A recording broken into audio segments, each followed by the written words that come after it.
አንዳንድ ጊዜ የሽርፍራፊ ሴኮንዶች ልዩነት በሕይወትና በሞት መካከል ያለውን ድንበር የመወሰን አቅም ያለው ሲሆን አንዲት እናትም ልጇን ካልታሰበ አደጋ የታደገችበት ቅጽበት ለዚህ ትልቅ ማሳያ ነው።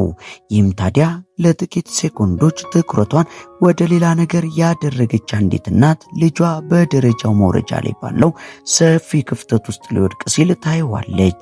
ይህን ጊዜም አንዳች ኃይል ረድቷት ልጇን ለማዳን በቅጽበት የተወረወረችው እናት ሕፃኑን ከቁርጭምጭሚቱ ይዛ ቁልቁል ከመወርወር የታደገችው ሲሆን እናቲቱ የልጇን ሕይወት ብቻ ሳይሆን በእጇ የነበረውን ስልኳንም ጭምር ሳትጥል ማዳን መቻሏ ብዙዎችን አስደምሟል። ይህ ድርጊት በአካባቢው በነበሩ ሰዎች ዘንድ ትልቅ አድናቆትን አሰጥቷታል። ሁለተኛ፣ እድለኛው ስልክ። በመዝናኛ ቦታዎች በሚገኙ ፈጣን የመንሸራተቻ ሮለር ኮስተሮች ላይ ስልክ ማውጣት የተከለከለ ቢሆንም አንዳንዶች ግን ይህንን ሕግ ችላ ብለው ይዘው ሲገቡ ይታያል።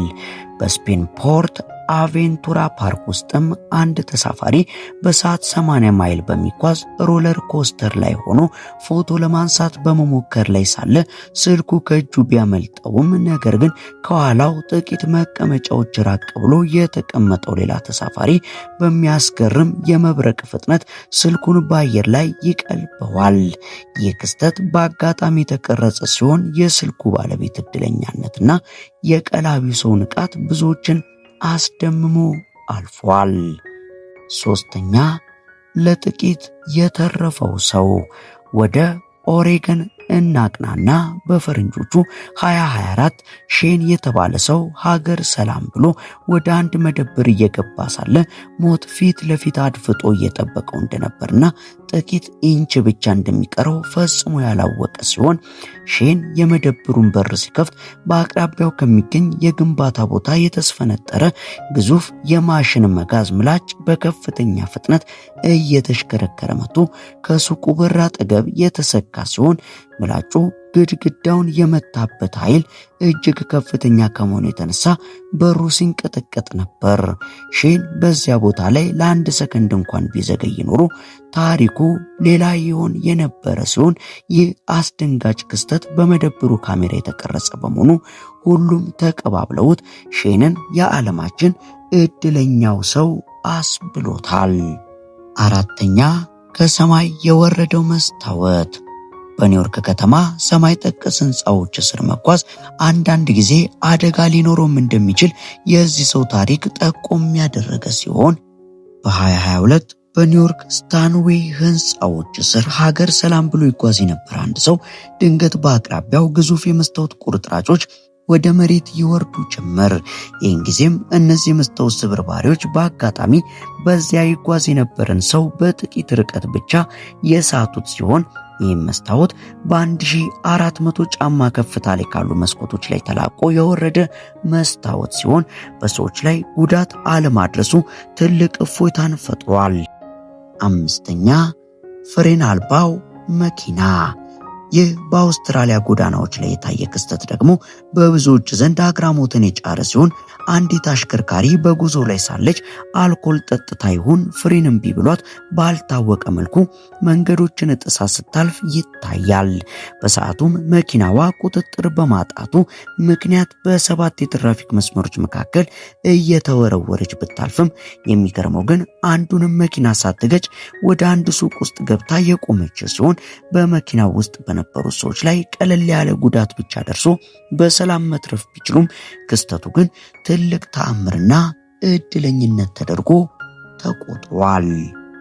ስድስተኛ፣ ጠባቂው መልአክ።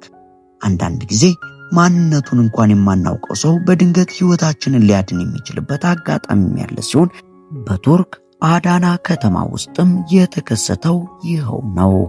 አንድ መንገደኛ በጉዞ ላይ ሳለ የሌላውን ሰው ትከሻ መታ በማድረግ እንዲቆም ያደርገዋል።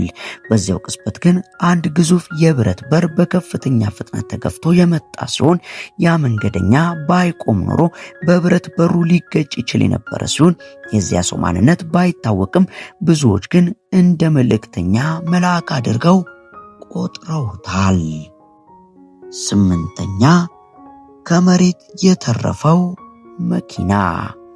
ተፈጥሮ አንዳንዴ ያልተጠበቁ ክስተቶችን የምናስተናግድ ሲሆን ይህም በድንገት የተከፈተ ግዙፍ ጉድጓድ አንድን መኪና ሊውጠው ሲል ለጥቂት ተርፎ እናገኘዋለን። ጉድጓዱ ሰፊ ቢሆንም ሾፌሩ በሕይወት መትረፉ ለብዙዎች አግራሞትን ፈጥሯል።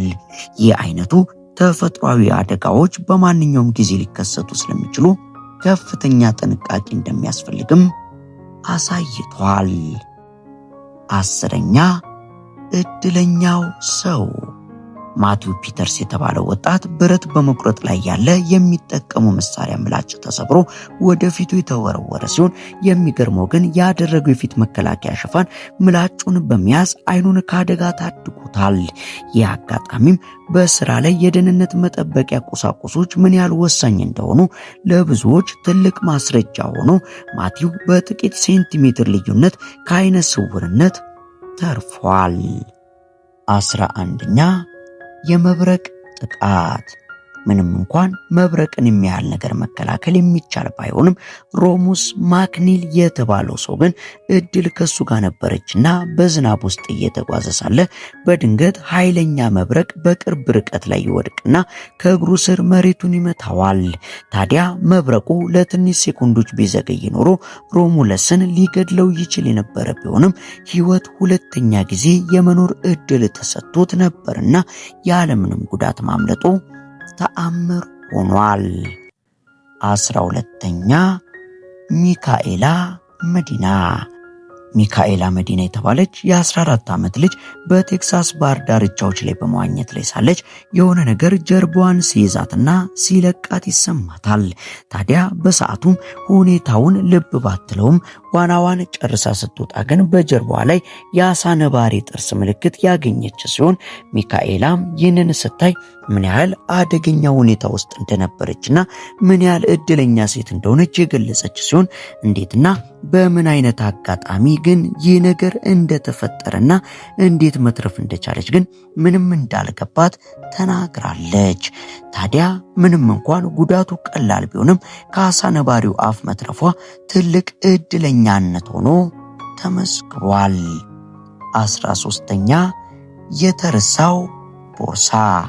አንዳንድ ጊዜ መርሳት ለጥሩ ነገር ሊሆን የሚችልበት አጋጣሚ ያለ ሲሆን ሲሞን ሶመርቪል የተባለ ሰውም መኪናው ውስጥ ገብቶ ጉዞ ሊጀምር ሲል ቦርሳውን ቤት መርሳቱን ያስታውስና ወደ ቤት ተመልሶ ቦርሳውን ለማምጣት ይሄዳል።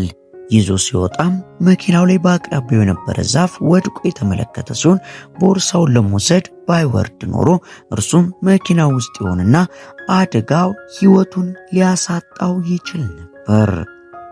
14ኛ የተበተነው ገንዘብ።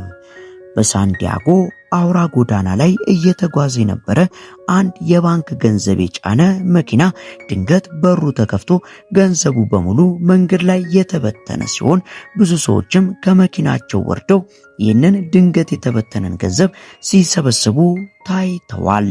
ይህ አጋጣሚ ለብዙዎች እንደ ድል የታየ ክስተት ቢሆንም በኋላ ላይ ግን የባንኩ ባለስልጣናት ገንዘቡን አንድ ባንድ እንዲመልሱ አስጠንቅቀዋል። 15ኛ አጋዘንና መንገደኞች። በአውራ ጎዳና ላይ የሚጓዙ ብስክሌተኞች አንድ አጋዘን በመኪና ተገጭቶ ወደ እነርሱ ሲወረወር በአይን ያዩ ሲሆን የሚገርመው ግን አጋዘኑም ሆነ መኪናው በሰዎቹ ላይ ጉዳት አለማድረሱ ሲሆን ይህ ክስተት በመንገድ ላይ የሚከሰቱ ያልታሰቡ አደጋዎች ምን ያህል አስፈሪ እንደሆኑ ያሳያል። 16ኛ አደገኛው ድልድይ። በዚህ መዝናኛ ስፍራ ላይ ደግሞ አንድ ቱሪስት በ500 ጫማ ከፍታ ላይ በሚገኝ ድልድይ ላይ ሆኖ ሲዘል ድንገት የደህንነት ገመዱ ቢበጠስም በሚያስገርም ሁኔታ ግን ያ ሰው እንደ ድል ሆኖ ያለምንም ጉዳት ከዘለለበት ማዶ መሻገር የቻለ ቢሆንም ይህ ክስተት ግን በቪዲዮ ተቀርጾ በማህበራዊ ሚዲያ ተሰራጭቶ ነበርና የመዝናኛ ስፍራው ለጊዜውም ቢሆን እንዲዘጋ ተደርጓል። 17ኛ ሕፃኑን የታደገው። ይህ ቪዲዮ ደግሞ አንድ ሕፃን በድንገት ወደ አውራ ጎዳና ሲሮጥና የሚመጡት መኪኖች ጋር ሲጋፈጥ የሚታይ ሲሆን መኪኖቹም ባደረጉት ቅጽበታዊ ውሳኔ የሕፃኑን ሕይወት ለጥቂት ሲታደጉት ይታያል። 18ኛ የወደቀው ግንብ። አንድ ወጣት ደግሞ በድንገት እየወደቀ ካለ የኤሌክትሪክ ግንብ ስር በከፍተኛ ፍጥነት ሮጦ ሲያመልጥ በአንድ ቪዲዮ ላይ የታየ ሲሆን ግንቡ መሬት ከመንካቱ ጥቂት ሰከንዶች ቀደም ብሎ ማምለጡ ይህ ነገር ፊልም ነው ወይንስ እውን ያስባለ አጋጣሚ ነበር።